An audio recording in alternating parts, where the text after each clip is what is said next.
আসসালামু আলাইকুম। আজকে আমি নিয়ে এসেছি রুই মাছ দিয়ে আলু দিয়ে ঢেঁড়স দিয়ে একটি রেসিপি।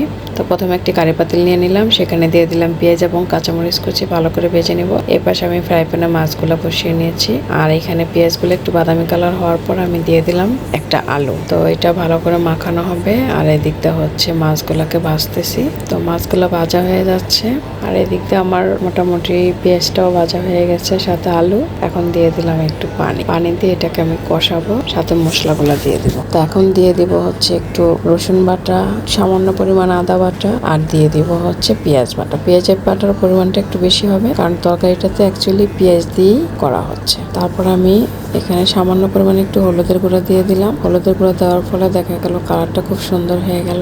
এখন ঢাকনাটা দিয়ে এটা কষাবো। এদিকটা মাছটাও পুরোপুরি ভাজা হয়ে যাচ্ছে। যেহেতু রান্না করবো সেহেতু মাছটা অত বেশি ভাজবো না। তো এদিকটা আমার কষানো হয়ে গেছে। তো এই ফাঁকে আমি দিয়ে দেবো হচ্ছে ভেন্ডি, সাথে হচ্ছে একটু জিরার ফাঁকি এবং ধনিয়ার ফাঁকি দিয়ে নেড়ে আমি এখানে পরিমাণ মতো পানি দিয়ে দিব। পানি দেওয়ার পরে এখানে আমি আস্তে আস্তে সেই ভাজা মাছগুলোও দিয়ে দিব। ভাজা মাছটা দেওয়া হয়ে গেলে আমি সুন্দর করে ঢাকনাটা লাগিয়ে দেবো। ঢাকনাটা লেগে এখানে কিছুক্ষণ রাখবো। তারপরে যখন মোটামুটি একটা কালার হয়ে আসবে, তখন এটাতে আমি 4-5টা কাঁচামরিচ দিয়ে আস্তে করে নামিয়ে ফেলবো।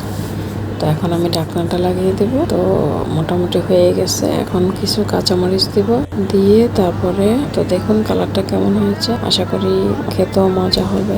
I cannot be forever loved. You cannot be